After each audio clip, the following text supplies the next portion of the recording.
เคสบายดีสาวโสดหน้าใหม่ทุกคนเลยเปิดภาพมากก็อยู่กับคนหน้าตาผู้เจ้าผู้งาม ขออนุญาตถามเด้อซื้อแนวไหน ซื้อเดือน แล้วอยู่จากปีตอน 30 ปี โอ้เคยแต่งงานบ่หรือว่ายังบ่เคยเลย เคยแต่งงานมาแล้วเทื่อหนึง โดยเป็นชื่ออะไรแม่ห้างบ่หรือว่าแม่ใหม่ตาจากกันโอ้ มีห้างลูกหนึง เรามีลูกแล้ว โดย ลูกยิงหรือลูกชาย ผู้หญิง ได้จากปีตอนนี้ลูกสาว 9 ปีปลายสิหัว10 ปีแหละ โอ้ใหญ่แล้วเนาะ แม่น เพิ่นการสิว่าในสบายแล้วลูกใหญ่แล้ว ก็ยังบ่สบายปานใด ยังอยู่อะ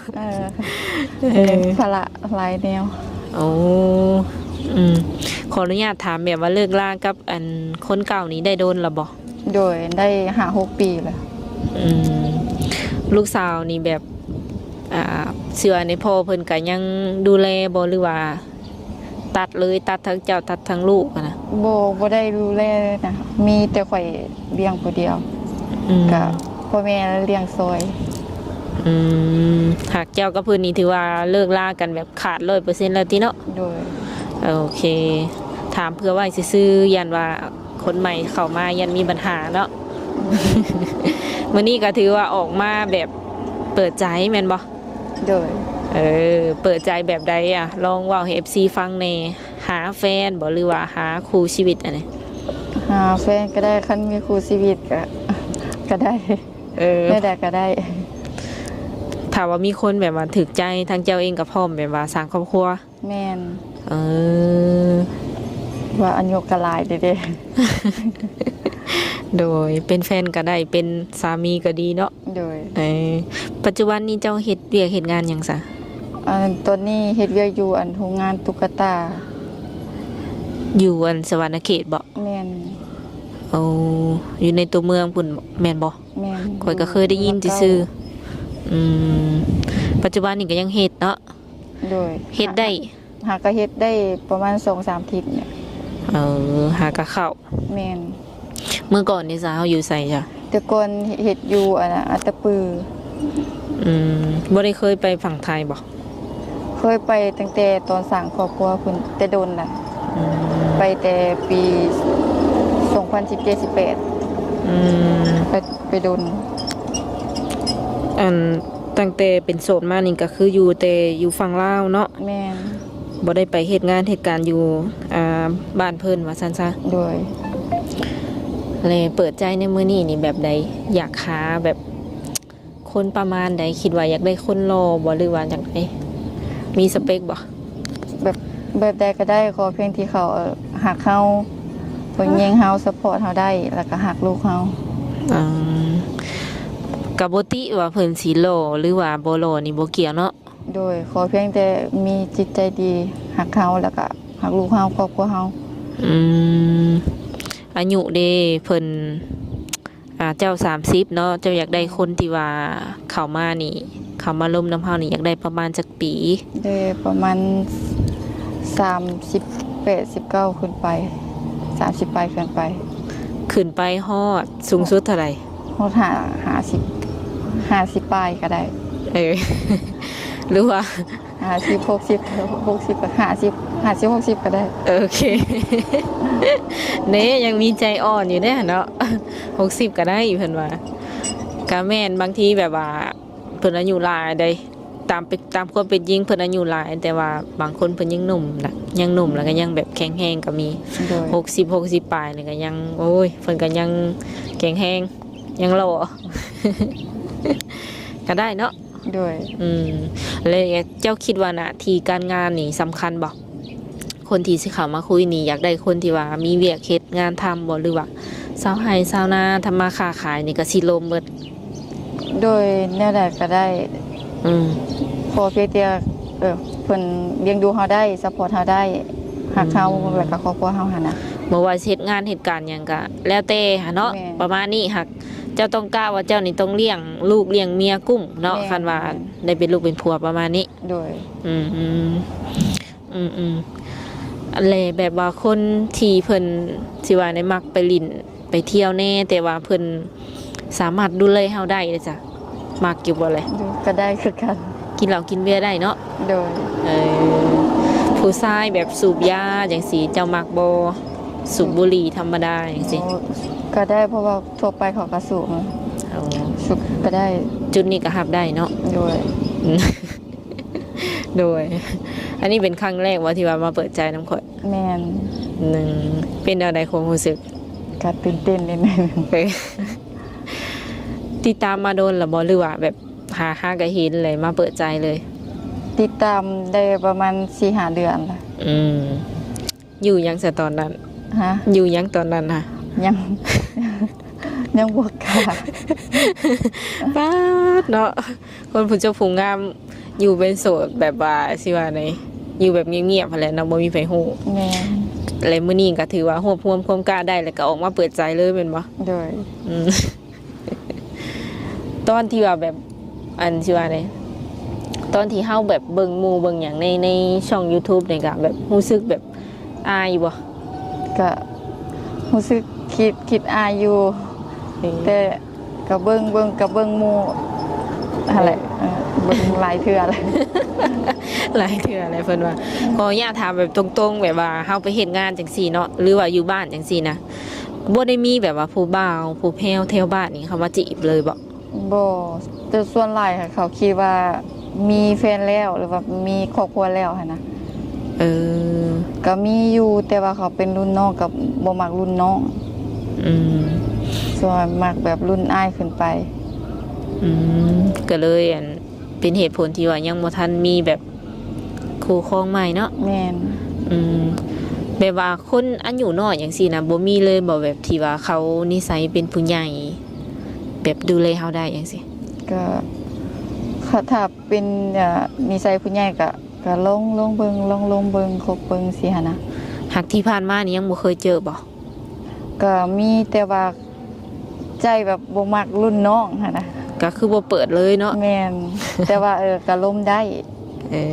ออืมขออนุญาตถามนิสัยอันสาวเดือนลักๆเนาะเป็นคนแบบนิสัยใจคอแบบใด เป็นคนขี้อายแหน่แล้วก็คนเงียบๆแหน่ อืม ไปผู้ว่าเสร็จมาสิกะลมอยู่บ่ซะ ก็ล้มได้ เนาะในใดก็ฝากลมในเด้อ เด้อ เพราะว่าคันว่าเพิ่นทักมานี่คือเพิ่นอยากฮู้จักกับเจ้าได้เนาะก็พยายามแบบว่าเว้ากับเพิ่นให้มันหลายให้ได้เนาะเออ หากคันว่าสมมุติเฮาล้มไปเนาะเฮาบ่มักนี่ก็บ่เป็นหยังเพิ่นบ่ได้แบบเครียดแค้นอิหยังดอกมีแต่ว่าคันเฮาล้มแล้วเฮาบ่ถูกสตากับเพิ่นจังซี่นะเฮาก็บอกเพิ่นไปตรงๆได้เลยบ่ต้องย้านบ่ต้องหยัง โดยในใจลักๆนี่คิดว่าคันได้เริ่มต้นชีวิตใหม่นะอยากเริ่มต้นชีวิตใหม่กับผู้บ่าวทางใดฟังลาวบ่ ฟังลาวก็ได้ฟังไทยก็ได้ โอ้คันอยู่ทางไกลเป็นต่างประเทศจังซี่เด้ โดยก็ได้คือกัน อืมไปอยู่น้ำเพิ่นก็ได้บ่ โดย โอ้คันไปนี่ลูกสาวเอาไปนำบ่ ก็ป้าไว้น้ำพ่อแม่ โดย แต่ว่าก็ต้องถามพ่อแม่ก่อน ว่าเพิ่นสิเอาบ่ ว่าก็พยายามว่าเพิ่นสิให้เฮาไปบ่หั่นนะ อ๋อ เพราะว่าเฮาก็มีลูกแม่นบ่ โดย มีเบิดเนาะหนุ่มๆเฮาคือว่าอยู่ทางไกลก็มีทางไกลก็มีเด้อเนาะหากบ่ฮู้ว่าสายนิ่งสายแน่นเจ้านี่สิอยู่ทางใด โดย หากเรื่องการสื่อสารนี่นะทั้งเจ้าสามารถสื่อสารได้เบิดเลยบ่ลาวไทยหรือว่ามีความสามารถเว้าอังกฤษนำได้บ่ อังกฤษบ่ได้ อืม แต่ก่อนก็ได้อยู่ลืม มันโดนแล้วบ่ แม่ อันไทยนี่ได้บ่ไทย โดยได้ โอ้สามารถเว้าได้เขียนได้ปกติเนาะ โดย อืมขออนุญาตถามปัจจุบันนี่เจ้าอยู่กับไผ อยู่น้ำพ่อแม่ โดยมีอ้ายน้องกันจักคน มีอ้ายกับน้องอยู่4คนเพิ่นก็สร้างครอบครัวไปเบิดแล้ว แล้วก็ไปเฮ็ดเวียกอยู่ต่างแขวง เจ้าเป็นลูกคนที่เท่าไหร่ คนที่ อืมคนที่ว่าอยู่ลักๆน้ำเฒ่าพ่อเฒ่าแม่ตอนนี้นี่ มีภายในซะ 3ก็มีน้อง แล้วก็ แต่ว่า เจ้า เพิ่นก็สร้างครอบครัวแล้วหั่นนะ สร้างครอบครัวแล้วก็คืออยู่เพื่อนเลยแม่นบ่ แม่น โอ้ แล้วก็ข่อยก็กำลังมาอยู่ เออ แล้วก็มาเฮ็ดเวียกอยู่บ้านก็อยู่นํกันหั่นแหละแต่ยังอยู่นํพ่อแม่ ดู ยังบ่ได้มีแบบว่าสินสมสร้างบ่กับคนเก่ากะ บ่มี เป็นเฮือนเป็นซานนี่ยังบ่ทันได้สร้างเนาะ โดย เออโดยมีแต่ว่าคันเริ่มต้นชีวิตใหม่ก็แม่นสร้างใหม่ทั้งหมดแม่นบ่ แม่น หากเบิ่งใจเพิ่นนี่คือว่ากันยังดีอีกอย่างหนึ่งเนาะคือไปอยู่นำเพิ่นก็ได้และอยู่เพื่อนเฮานี่เฮ็ดแบบธุรกิจหยังแบบเป็นหลักเลย บ่ได้เฮ็ดหยังส่วนหลายก็เฮ็ดหัวเฮ็ดสวนไปนั่นล่ะ โอ้ไข่หน้าตะกร้ามีบ่ มี ได้เฮ็ดบ่ เฮ็ด เออ มาแต่นานแล้วมัน อันนี้นะ โดย โอ้ต้องเฮ็ดแต่ละปีได้ข่าวร้ายบ่ ก็บ่หลายได้40-50ศอก อืมพอดีเฮ็ดแบบม่วนเนาะบ่เมื่อยปานใด มันบ่หลายแม่นแล้ววะ อันนี้ก็คือดำนามื้อนี้ก็ดำนา บ่ได้รับเฮ็ดนาอันหวานนี่นายอดเนาะ ยันว่าหาก็ขึ้นแต่หน้านาแล้วก็มาเลย ยัง ไม่เฮ็ดนายอดอัน สิ นี้ หยอดเอาเบิดเลยบ่นี่ แม่นเฮ็ดนาหวานเนาะ เออแต่ละปีก็เฮ็ดแบบนี้บ่ บ่แต่ละปีหันดำเอา เพราะว่าปีนี้มันก็แห้งแล้งไปสิหั่นนะ อืม ก็อีกอย่างก็มันบ่ค่อยมีคนก็มีแต่น้องสาวกับอันน้องเคยอ้ายกับสร้างครอบครัวแล้วก็ไปอยู่น้ำลูกน้ำเมียเพิ่น อืม ก็บ่ได้มาแบบดนๆมีเวียกเพิ่นจังมาหั่นนะ อืมถ้าพ่อถ้าแม่เพิ่นอายุจักปีตอนนี้ พ่ออายุ57ปีแม่55ปี ก็แบบว่ายังอยู่นํกันเนาะ โดย เป็นสาวหายสาวนาทั้งสอง แม่น เพิ่นแบบว่าสิว่าในเพิ่นก็อนุญาตอยู่บ่แบบว่า สมมุติเจ้าจะสร้างครอบครัวใหม่ไงนะ โดยอนุญาตเพิ่นหั่นแหละให้หา แบบว่าเขาเคยผ่านมาแล้วหั่นนะแบบถือผู้เข้าใจดำหั่นนะก็เลยคิดย่านแน่แล้ววันนี้ก็มาคิดว่าอายุเฮาก็หลายแล้วหั่นนะก็30แล้วเนาะ โดย เฮาก็อยากมีผู้ภาษาภาษาหั่นนะ ก็อยากลองแบบเปิดใจอีกครั้ง แม่น เออพ่อแม่เพิ่นนี่ก็ถือว่าฮู้แล้วเนาะว่าจะออกมาเปิดใจนี้ โดย คือแบบว่าเป็นแนวใดแบบว่ามันเจ้าคือว่าแบบอดีตที่ผ่านมามันบ่ค่อยดีอะนะ แบบ มือที่สามหรือจังได บ่แบบว่าเพิ่นยังติดลิ้นหั่นนะยังติดลิ้นแบบยังบ่มีความรับผิดชอบ แต่ก็บ่ได้แบบว่าตบตีกันที่เนาะ บ่ เลยเห็นได้หลายแบบว่าต่างคนต่างไปบ่หรือว่าเจ้าป้าเพิ่นเลย ก็ต่างคนต่างสมัครใจ เพราะว่าให้เพิ่นหยุดแม่นบ่ โดย เพิ่นก็บ่หยุดหันนะแล้ววันนี้คัดอีกหนึงก็เพิ่นมีไม้ก่อนแบบคนเพิ่นไปลิ้นหั่นน่ะแล้วก็มีแต่ว่าสมัครใจกันแบบแยกย้ายกันไปนั่นเบิ่งก่อนแต่ว่าเพิ่นก็สร้างครอบครัวใหม่นั่นแหละ ตอนที่ว่าเอาแบบว่ากับเพิ่นนี่นะได้ตบได้แต่งจับเจือบ่ โดย เออก็คือกินดองอย่างเรียบร้อยเนาะ แม่น แล้วบัดนี้สิว่าได้ให้โอกาสเพิ่นแล้วแต่ว่าเพิ่นบ่ยอมแบบว่าปรับโตว แม่น ก็เลยล้มกันแล้วก็ต่างคนต่างแยกย้ายประมาณนี้เนาะทุกคน แม่น คือหลายคนที่เข้ามานี่ต้องแบบว่าบ่ไปหลิไปกินหลายบ่ ก็บ่ถึงขั้นว่าบ่ให้ไปกินไปลิ้นไปกินหั่นนะก็ไปบางทีก็ไปนำกันบ่หรือว่า เราไปแล้วแต่เหตุผลของไผมันหั่นน่ะ ส่วนเจ้าเองมักไปหลินไปเที่ยวอยู่บ่ ก็บ่ค่อยบ่ได้ไป แบบเคยไปแบบปาร์ตี้อยู่บ่ บ่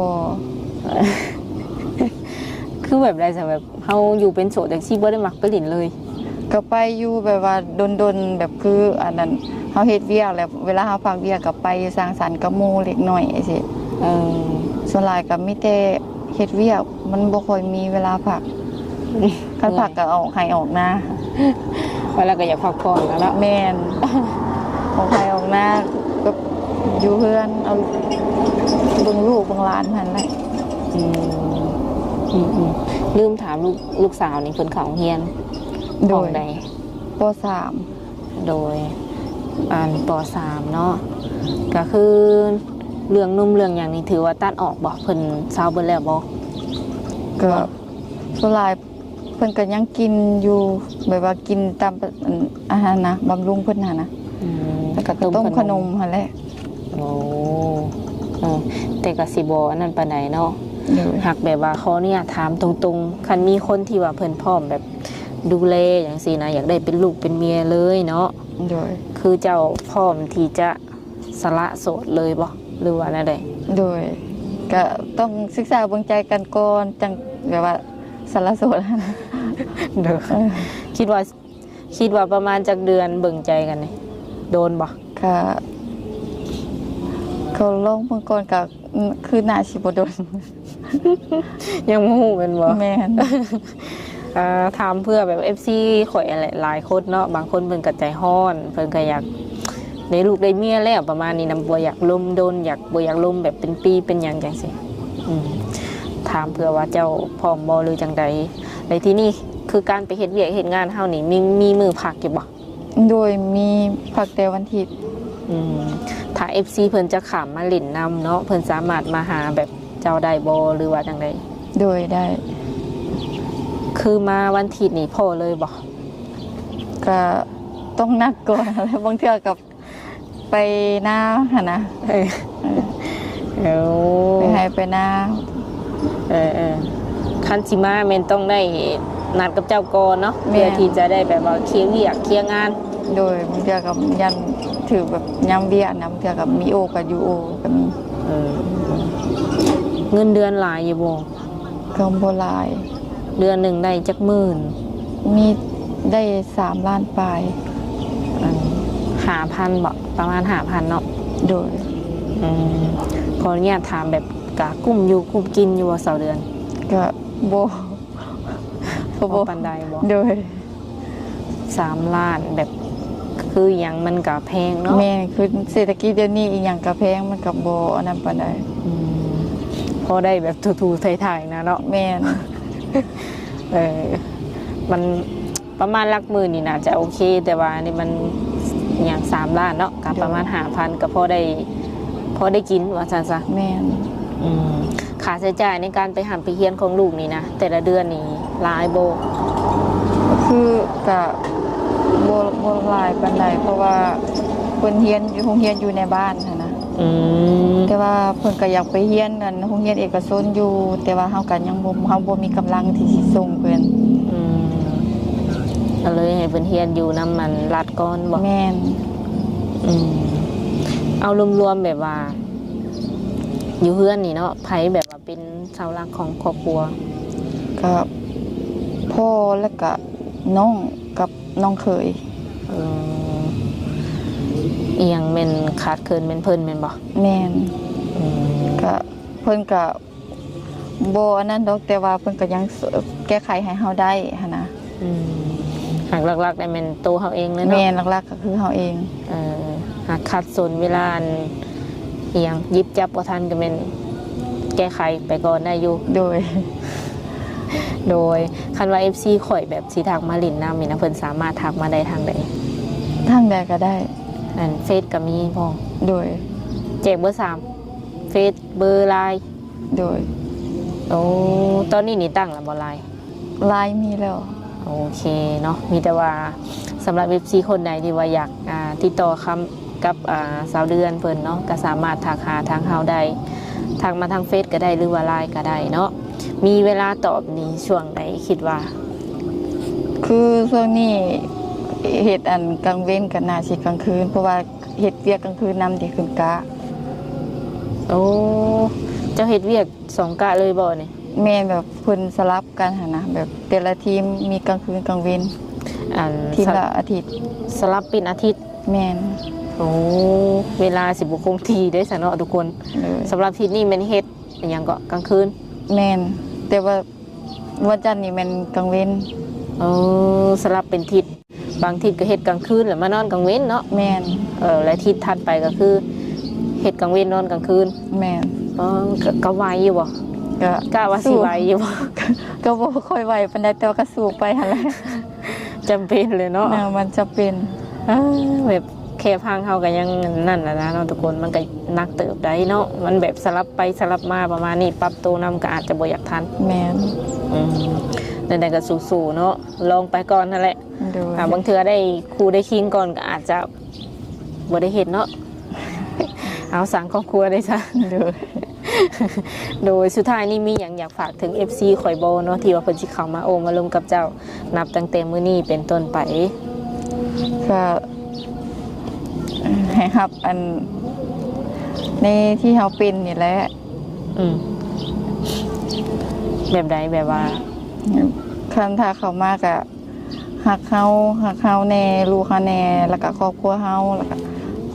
สามารถเลี้ยงเฮาได้ลูกเฮาได้สิค่ะนะซัพพอร์ตเฮาได้ เขาแค่นี้เนาะ โดย โอเคสำหรับคลิปนี้ทางสาวบุญเปียงและก็สาวโสดเพิ่นเนาะสิได้ขอตัวโจไว้ก่อนหามื้อหน้ามื้อในคัน FC ให้มาหากะสิได้มาหาทางเพิ่นใหม่เนาะก็สิเป็นวันอาทิตย์พุ่นแล้วคันได้มาอีกเทื่อกันแม่นบ่ โดย โดย พอพักวันอาทิตย์ สบายดี โดย